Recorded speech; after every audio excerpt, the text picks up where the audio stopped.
Hello students, the lecture of today what we have about organizational culture. The concept of organizational culture.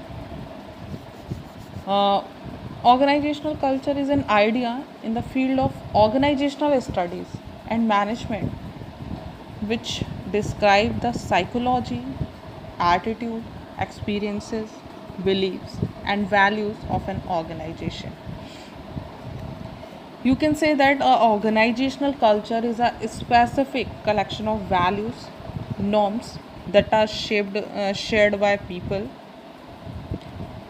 and groups in an organization and that control the way they interact with each other and with the stakeholders outside the organization.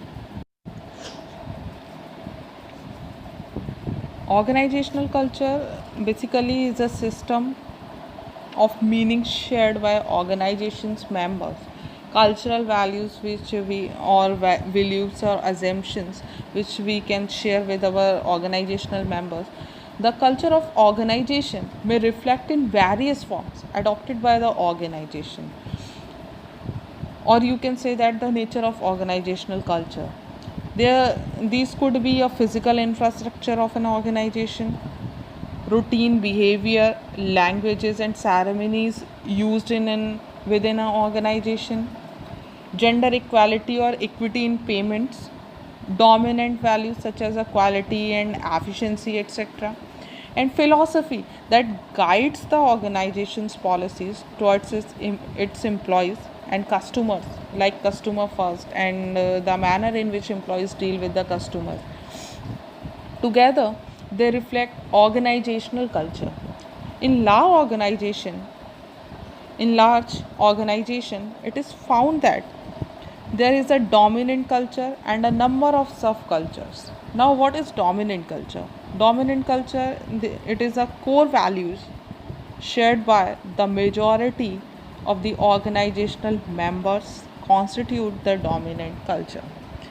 Therefore, whenever one refers to the culture of an organization, one actually talks about the dominant culture of an organization. Now, subculture within an organization are a set of shared understandings among members of one group, one department, etc. For example, the human resource department of an organization may have a subculture unique and different from the production department. This means that the department will not only have the core values of the organization's dominant culture but also some unique values. Existence of dominant culture is mandatory to maintain consistency of behavior and judge the effectiveness of various departments.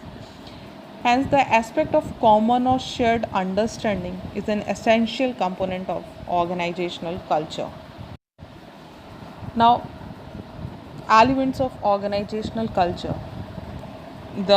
These elements, Johnson in 1988 described a cultural way, identifying a number of elements that can be used to describe or to influence organizational culture. First of all, the paradigm. Paradigm means what the organization is about, what it does, its mission, its vision, or its values. It describes the paradigm of organizational culture. Second is a control system, the process in place to monitor what is going on. Explain the overall control system of an organization. Then, organizational structure. Organizational structure is basically define the reporting lines. You can say line and staff authorities, hierarchies, and the way that work flows through the organization. After that, those next element work, that is a power structure according to the hierarchy, who makes the decision, who widely spread his power, and what is power based on, etc., explained by a power structure. Then organizational culture define Next element is a symbol. These include organizational logos and designs like Life Insurance Corporation of India LIC, जिंदगी के साथ भी जिंदगी के बाद भी, his logo, but also extend to symbols of power such as a parking spaces, executive washrooms, etc. Next element we discussed, that is a ritual and routines of organization like management meetings, quarterly meetings, weekly meetings, half yearly meeting. You can say that way of routine work or board reports, etc. And stories and myths build up about peoples and events, messages about what is valued within the organization, what is not, etc. Explain the stories related to the organizations or myths related to the organizations. Now, characteristic of organizational culture, it is always innovative and risk-taking. The degree to which employees are encouraged to be innovative and take risk. Attention to deals with, to degree which employees are expected to exhibit precision, analysis, and attention to details.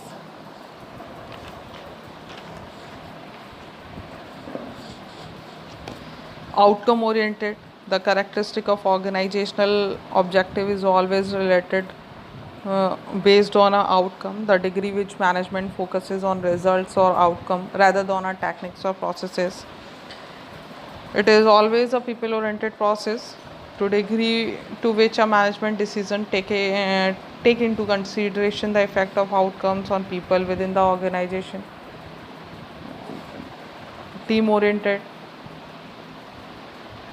the degree to which work activities are organized around teams rather than an individual, the degree to which people are aggressive and competitive rather than easygoing. Stability, the degree to which on stability is basically a degree to which organizational activities emphasize maintaining the status quo in contrast to the growth, like junior to senior to head section, executive manager, general manager. So the characteristic of organizational culture are limited towards the team people or outcome oriented basically, and which also depends on the stability within the organization. Now, the role of an organizational culture. Culture basically provides a sense of identity. It helps to create a commitment to the vision and mission of the organization. In a survey conducted by the management consulting firm Brain and Company in 2007, worldwide, business leaders identify corporate culture to be an important as corporate strategies for business success. It has been found that organizational culture serves the following role, which make it an important asset to the organization. First, culture or shared values within the organization may be related to increased performance. Researchers found a relationship between organizational culture and company performance with respect to success indicators such as a revenue, sales volume, market shares, or stock price, etc. Researchers also found that having the right culture may be a competitive advantage for an organization, and having a wrong culture may lead to performance difficulties, may be responsible for organizational failure, may act as a barrier preventing the companies from changing or taking risk. For example, if a company is in the high tech industry, having a culture that encourages innovativeness and adaptability with support its performances. However, if the company in the same industry has a culture characterized by stability and high respect for traditions and a strong preferences for upholding rules and procedure, the company may suffer because of its culture, because his culture is not related to the market or not affected or adopting a new technologies. Organizational culture is a more powerful way of controlling and managing employee behavior than organizational rules and regulation. For example, when a company is trying to improve the quality of its customer services, rules may not be helpful, particularly when the problems customer presents are unique. Instead, creating a culture of customer services may achieve better results. Culture creates sustainability for an organization and act as the most powerful force for cohesion. Every organization requires stability in order to survive. Organizational culture can provide the stability by allowing people to communicate with each other, coordinate efforts, differentiate members from non members, etc. So, the organization basically develop and grow because of the social recognition it gets due to its culture. Culture provide a different identity to every organization. It provide a uniqueness. It clarify and reinforce the standard of behaviors which can help to organization for social recognition or for maintaining a goodwill of a business in a market. Now, levels of organization. In a organizational culture, there are always the three level. Level 1 which explain the basic assumptions, then values, then artifacts. Organizational culture consists of some aspects that are relatively more visible as well as aspects that may lie below one's conscious awareness. Sheen divides organizational culture into three levels. First level, you can see there is a red circle, that is a basic assumption.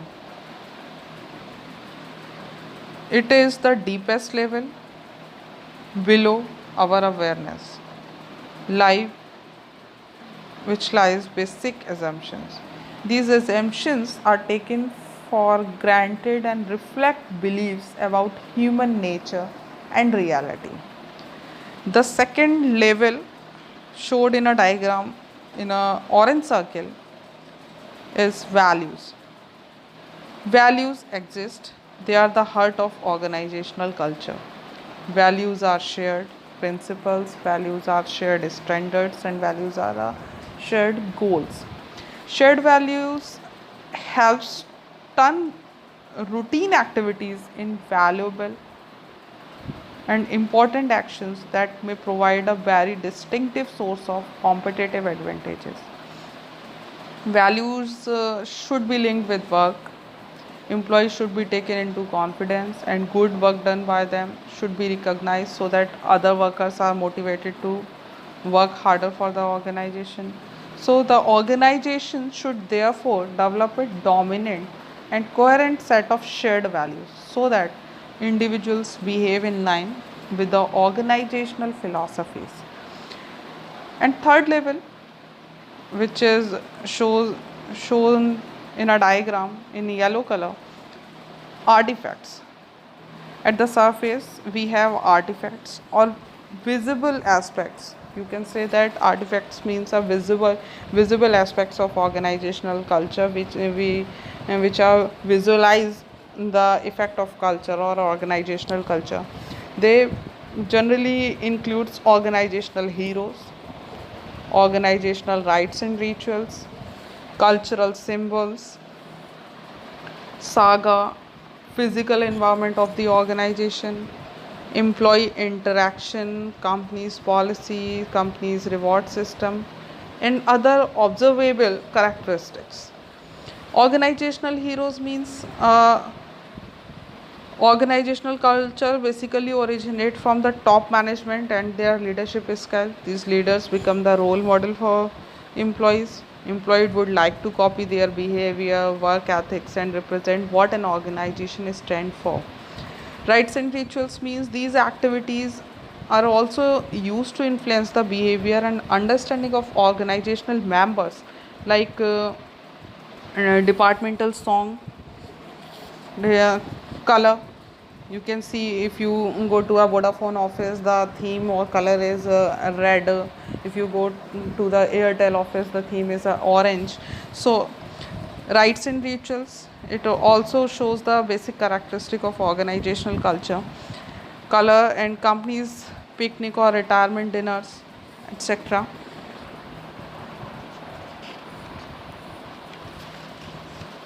In artifacts, cultural symbols play an important role.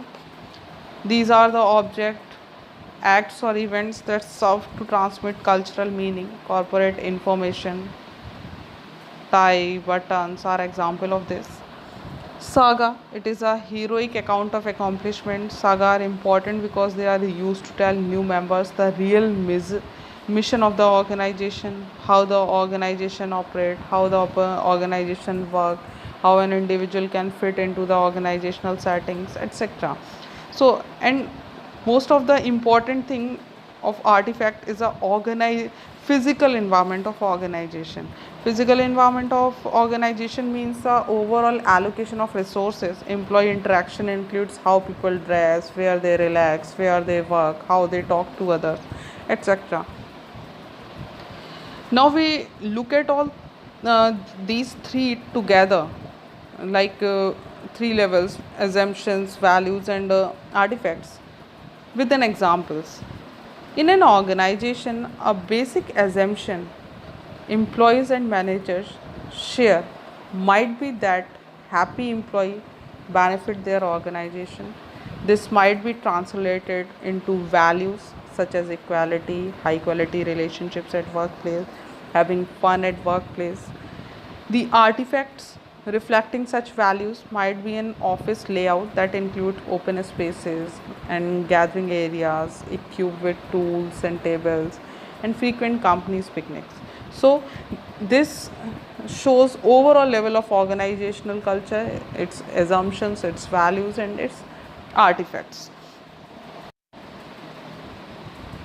Now the types of organizational culture. Organizational culture can vary in a number of ways. Some of the bases of differentiation are presented in this picture. You can see that in this diagram, you can say that, or framework of types of culture, organizational culture can classify it in the basis of form of attention and control orientation on the value matrix.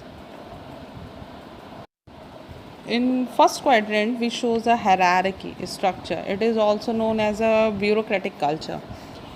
Bureaucratic culture are defined basically by a stability. You can say bureaucracy. What is bureaucracy? It is a book of rules. It is defined by the stability and control as well as the internal focus and integration. They value standardization, control, and well defined structure for authority and decision making. Effective leader in hierarchical culture or bureaucratic culture are those that can organize, can coordinate, and monitor people and processes as well. Good example of companies with hierarchical culture are like McDonald's. They value standardization and efficiency, and government agencies, they values rules and bureaucracy. So this is a bureaucratic culture which is work for a structure, a fixed stable structure or rigid structure.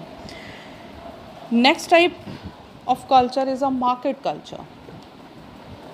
In the value matrix, market culture is similar to control bureaucratic culture in that they value stability, they work for a control. However, instead of an inward focus, they have an external orientation. In hierarchy, we can focus on an internal orientation, but in market culture, we focused on an external orientation and they value differentiation over integration. While most major American companies throughout the 90s and much of the 20th century believed a hierarchical organizational culture was most effective, the late 1960s gave rise to complete market organization. You can say that basically the market culture is based on an external orientation, what the other can do, what are the values of other organization, our competitors in a market, what are the achievements of our competitor in a market. So according to that we can develop organizational culture, or you can say that we can develop a organizational according to the market situation. Next culture is a collaborate clan culture. You can say in this diagram it is in a flexibility, within a flexibility and stability. In the value matrix collaborate clan culture is similar to the bureaucratic in that there is an inward focus with concern for integration. Clan organization emphasizes flexibility and discretion rather than the stability and control, bureaucracy, and market organizations. An example of a clan culture is completely named X owned by a person named Y, which produce all natural toothpaste, soaps, and other hygiene products. The founder Y grew the company to respect relationship with co-workers, customers, owners, agents, suppliers, the community and the environment. According to their company statement of beliefs, they aim to provide their employees with a safe and fulfilling environment and an opportunity to grow and learn. Typical of collaborate clan culture acts is like an extended family with high morale, and Y himself take on the role of mentor on parental figures. So this is a clan culture, which is work as a extended family, which is work as a mentor, which nurturing or part believes in a participations in decision making, etc. So next culture, that is a create culture. You can say that entrepreneurial advocacy culture. In the value matrix, create culture or entrepreneurial culture are similar to a clan culture in that they emphasize flexibility and discretion. However, they do not share the same inward focus. Instead, they are like compete market in their external focus and concern for differentiation. Entrepreneurial organization value flexibility, value adaptability, and thrive in what would have earlier been viewed as unmanageable jobs. High-tech companies like Google and prototypical create Google developed innovative web tools taking advantage of entrepreneurial software engineers and cutting edge processes and technologies. Their ability to quick develop new services and capture market shares has made them leader in the marketplace. So this type of culture is called as a advocacy culture, or you can say that an entrepreneurial culture. Now, creation of culture basically provide the understanding of how they can be changed and the factors that are most important in the creation of organizations culture is founder values and preferences and industry's demand. You can say that a culture is a combination of founders values or industries or market demands. First of all, we can understand the founder's value. A company's culture, particularly during its early years, is tied to the personality, background, and values of its founder, as well as their vision for the future of the organization. When entrepreneurs establish their own businesses, the way they want to do business determines the organization rule, the structure set up in the company, and the people they hire to work with them. Founder values become part of the corporate culture to the degree to which they help the company become successful. For example, Tata Group. Tata Group still have commitment towards social services and charity, as was established by Jamshedji Tata, the founder of Tata Group, and these values helped distinguish their brand from larger corporate brands and attracted a loyal customer base. Now, industry demand. While founder undoubtedly exert a powerful influence over corporate culture, the industry characteristics also play a vital role. Companies within the same industries can sometimes have widely differing cultures. At the same time, industry characteristics and demands act as a force to create similarities among organizational culture. For example, despite some differences, many companies in the insurance and banking industries are stable and rule oriented, and many companies in the tech industries have innovative culture, and those in the non-profit industries may be people oriented. If the industry is one which is a large number of regulatory requirement, for example banking, healthcare and high reliability industry, then we might expect the presence of a large number of rules and regulation and bureaucratic companies structure and a stable culture. So the creation of culture is basically depends on two factors, that is a founder values and industrial demand, which can create a early values and goals and assumptions for organizations with attraction to selection attritions, new employee onboarding, which attract the leadership, which affect the reward functions, and which overall create the organizational culture. The culture creation, work for a culture maintenance of culture. It is basically a company mature its cultural values and refine and strengthen the early values of a company's culture, exert influence over its future values. Organizational culture determines what type of people are hired by an organization and what type of people are left out. Moreover, once new employees are hired, the company assimilates new employees and teaches them the way things are done in the organization. This process is called as the attraction, selection, attrition, and onboarding processes. Attraction, selection, attrition means organizational culture is maintained through a process known as the attrition, selection, and attrition. First, employees are attracted to the organization. Someone who has a competitive nature may feel comfortable and may prefer to work in a company where interpersonal competition is the norms.